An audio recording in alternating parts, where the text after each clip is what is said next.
Good evening. All schools across Britain will close by the end of the week until further notice as the death toll from coronavirus reached 104.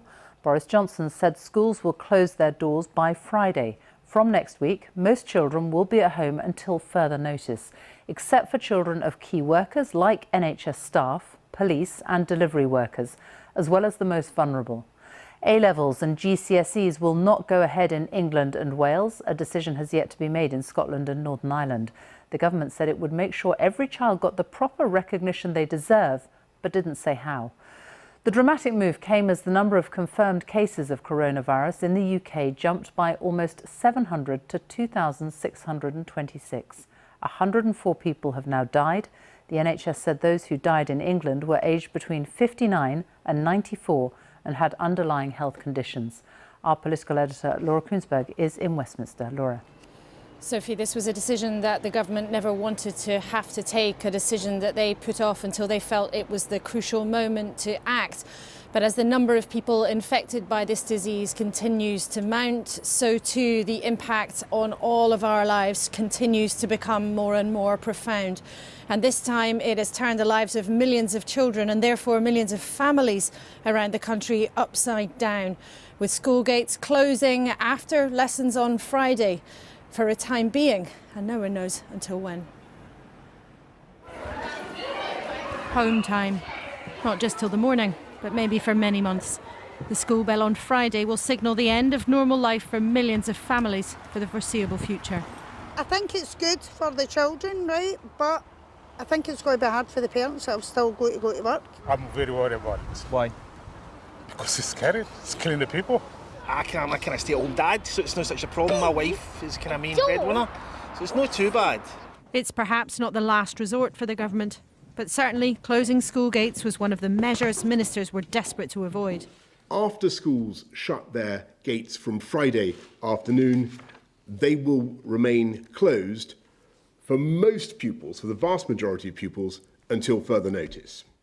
Now, I know that these steps will not be easy for parents or for teachers, and for many parents this will be frustrating, and it will make it harder for them to go out to work. Families will wonder, maybe more than anything else tonight, how long these closures might last. Sure.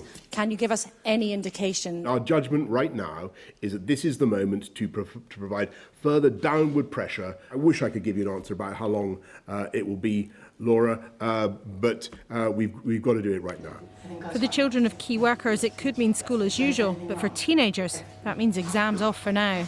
We've worked so hard, and the past 2 years, it's always had that long end goal, GCSEs, and it's just got to the point where that's in sight, and now it's not anymore. So school closures could make business even trickier for firms struggling to stay afloat.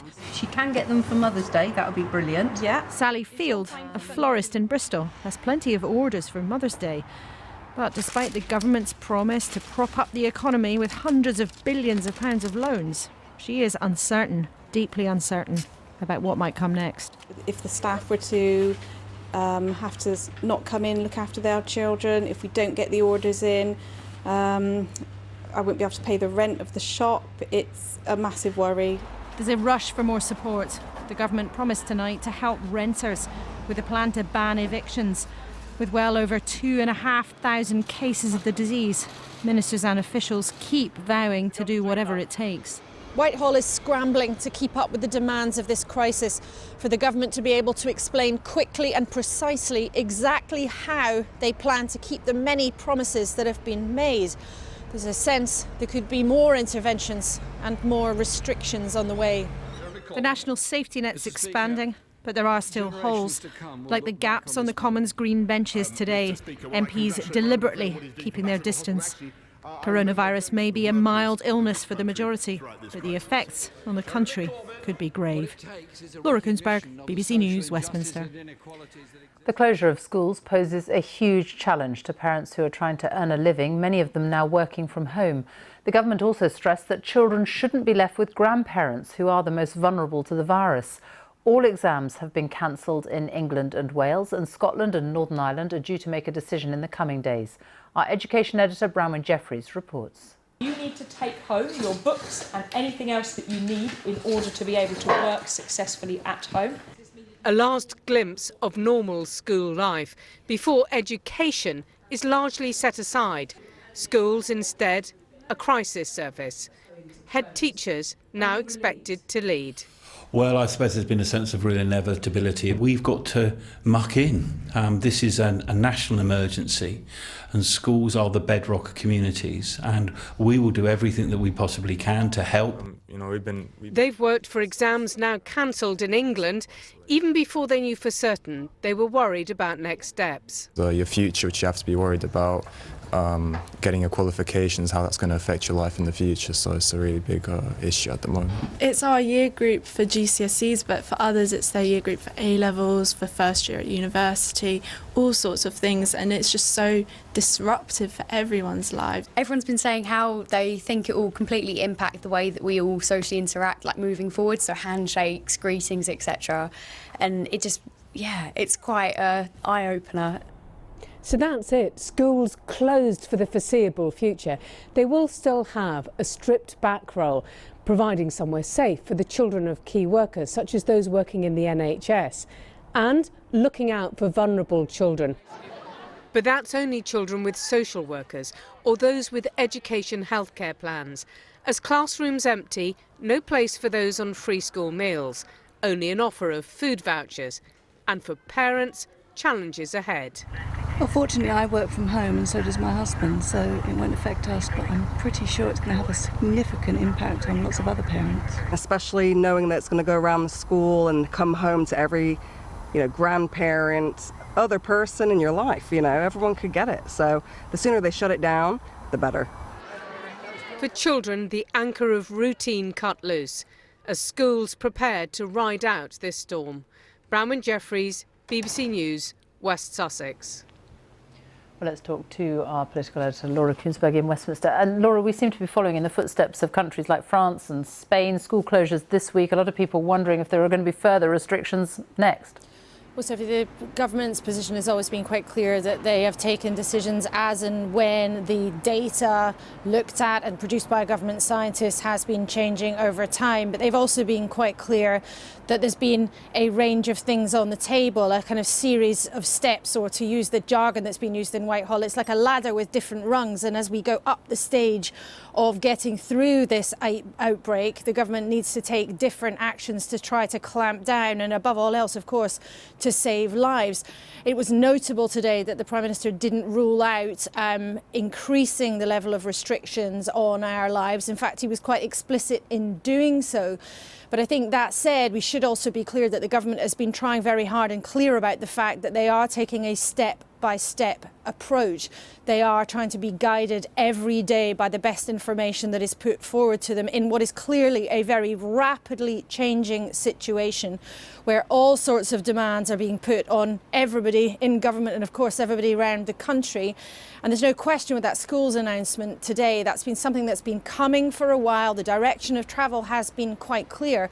But we are already at a stage where people's lives are being profoundly changed by the way in which this disease is unfolding, not just in this country, but of course around the world.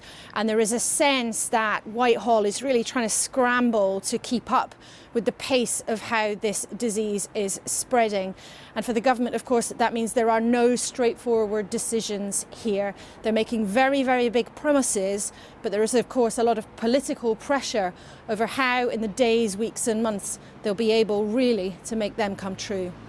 Laura Kuenssberg, thank you.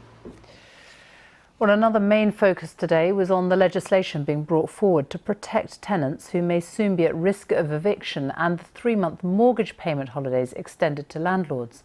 There have also been concerns about a lack of support for people who work for themselves.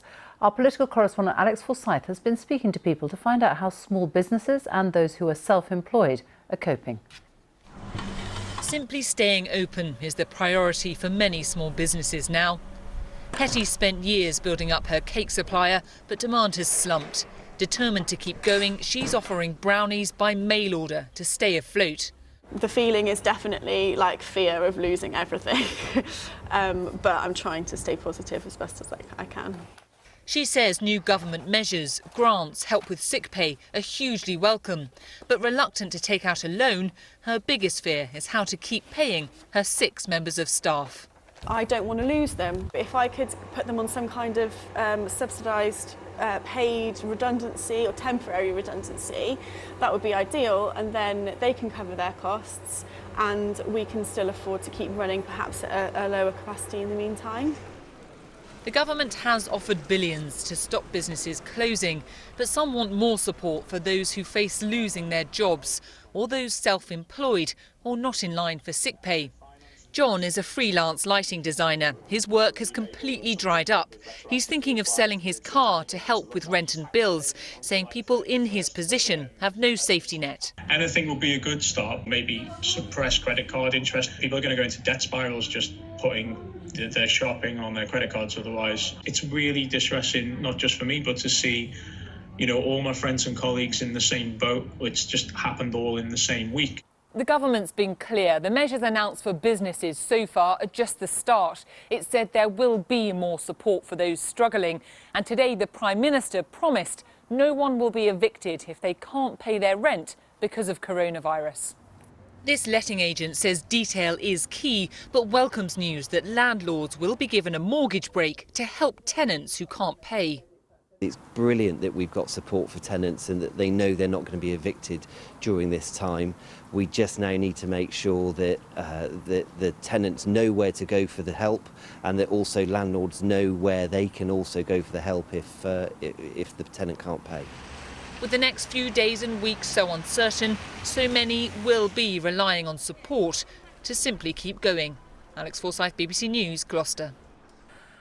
The pound has plunged to its lowest level in 35 years, trading at $1.15 as the threat of coronavirus spooked investors. It comes as financial markets tumbled again after major stimulus plans failed to quell fears about the economic impact of the virus. Our economics editor, Faisal Islam, reports. The city is emptier than it ever has been on a trading afternoon as bankers and traders work from home. But the international financial markets are still open, and today they set their sights on the UK, forcing up government borrowing rates and sending the pound sterling plunging to near record lows. The pound fell up to 5% today against the dollar, meaning a 12% fall since early last week, down to its lowest level since 1985. It also fell sharply against the euro. In New York, some sharp stock market falls suspended trading yet again. The Dow Jones ending up at a lower level than inherited by President Trump. But the US dollar is strengthening as investors seek out safe havens. Some have suggested that these massive daily market moves are not helping pandemic-fighting efforts and they should be suspended. This morning, the Governor of the Bank of England told the BBC that the markets should be kept open, but he warned speculators to think very carefully about exploiting the crisis. You need to think very carefully, you know, going out and frankly shorting in a way that is just designed to sort of deliberately exploit the situation. Just stop and think about, you know, frankly, the broader ethics of what you're doing. It is an extraordinary sight, this symbolic heart of British capitalism. There's hardly any people, traffic, tourists, workers, and that's a good sign for public health, but it's a bad sign for the economy. It shows something close to recession. And it's the job of this institution, the Bank of England and Governor Andrew Bailey, to use its unlimited firepower to stop that getting much worse and having permanent economic scars of a depression. Industries across the UK have been closing down, from car factories to airlines, laying off workers at least temporarily, some without pay. What is your message to a boss right now facing plunging customer revenue, massive uncertainty, and one, you know, hovering over a computer mouse deciding whether or not to click and fire people or not pay people? Stop. Look at what's available. Look at what the government's doing. Look at what the Bank of England's doing. We're working in close coordination. Look at what's available. Come and talk to us. Talk to the government. Talk to us before you take that decision, because supporting companies and enabling companies to support their workforces is critical here. But the economic challenges are spreading. Reduced services in the rail industry, another sector to bail out for a government vowing to use whatever it takes to prevent the whole economy coming off the track. Faisal Islam, BBC News. The government says it wants to increase the number of people being tested for coronavirus from around 5,000 a day at the moment to up to 25,000 a day in a few weeks' time. Meanwhile, some frontline staff say they're worried and scared about the lack of protective equipment available when they're treating patients. But the Prime Minister told MPs that there was a massive effort ongoing to ensure that staff had enough equipment to deal with the outbreak. Here's our health editor, Hugh Pym. This is a message from the government's Chief Medical Officer about coronavirus. It's important we all protect older people and those with existing health conditions from coronavirus. Starring in a new TV advert, the Chief Medical Officer for England getting his message straight into people's homes. If symptoms are mild, you should all stay at home. Good morning, Mr. Whitty. Chris Whitty, hardly known a few weeks ago, is now a household name at the forefront of plans to tackle the coronavirus threat. One of the problems they're facing up to is protection for NHS staff. Some say they haven't got masks and other personal protective equipment, PPE, so they're at risk of infection at work. We don't feel that the government has been transparent with how many masks they have, how many advanced masks they have, and how much protective equipment is available for frontline staff over the coming days, weeks and months. We fear that it might be already too late. If I've already been exposed, then it's too late. In the Commons, the Prime Minister wanted to reassure staff it was a priority. There is a massive effort going on, comparable to the effort to build enough ventilators to ensure that we have adequate supplies of PPE equipment, not just now, but throughout the outbreak. A major ventilator company, though, said the UK was very poorly equipped. Ministers this week appealed to British businesses to develop new products. The government says virus testing will be more than doubled to 25,000 a day, focusing first on hospitals, then on extra tests for staff and in the community. Preparations for a surge in very sick patients include a temporary mortuary set up to increase capacity by Westminster Council. And the NHS is clearing the decks. At the Whittington Hospital in North London, they've prepared this ward with piped oxygen for COVID-19 patients. The beds are normally used for those who've had non-urgent operations. They've now been stopped for the next few months. Okay, so this is my tiny attic room. It's our kind of spare room. 2 beds, 1 small window to the garden. And that's about it, really. And I've been here since Friday. Dr. Maria Goddard told me what it's like to be isolated and unwell with coronavirus symptoms. It's just complete exhaustion, cough, fever, slightly short of breath. So how well prepared does she think the NHS is? I've worked at the NHS for more than 30 years. This is unprecedented response and it's really impressive. I'm very, very impressed and I think the public will be very well looked after. I just hope that the resource is enough. And that's the big question. Will the NHS preparations be enough? Nobody right now can really answer that. Hugh Pym, BBC News. Major supermarkets are taking new measures to try and stop panic buyers emptying the shelves. Leading grocery brands are keen to stress that the food supply chain is still functioning and there is enough for everyone as long as shoppers behave responsibly. Emma Simpson reports. They're open, but just for elderly and vulnerable customers. At this Iceland branch in Glasgow today, a 2-hour window to shop before the masses. And it's gone down well. It's brilliant, honest to God, tremendous. I don't know how long it'll last. I've got quite a few neighbours who are quite elderly and they might need help as well. So that's why I got 2. You're allowed to take 2. Sainsbury's is saving the first hour at all its 600 supermarkets tomorrow for those most in need. Not easy when demand's still growing. This was the scene at 6:30 a.m. this morning in southwest London. Shoppers queuing for the doors of this supermarket to open. We are asking everyone to do the right thing as they show up tomorrow morning. We are seeing more food coming into our supermarkets every day, more than any other time of the year, and we are continuing to be able to enable that supply. If everybody bought what they needed for themselves and for their family, there will be enough food. Our supermarkets are now on a crisis footing, putting in place unprecedented measures to keep the food on the shelves. Everyone, to some extent, is limiting the amount of products customers can buy. For our biggest grocers, it's now 3 items on all products. At Sainsbury's, for the most popular essentials, it's down to 2. Supermarkets are also streamlining their operations. For instance, Sainsbury's, Asda and Tesco are closing specialist counters to free up staff. Ocado, the online grocer, is shutting down its entire website until Saturday for changes to free up more delivery slots. Right now, it can no longer meet demand. At Morrisons, they're getting ready to produce basic food parcels, which can be ordered by phone. They'll be dispatched direct from their distribution centres starting next week. Another example of how our supermarkets are working to keep everyone fed. Emma Simpson, BBC News. Older and disabled people who are cared for at home are particularly vulnerable, and the care companies who look after them say they're having problems getting protective equipment.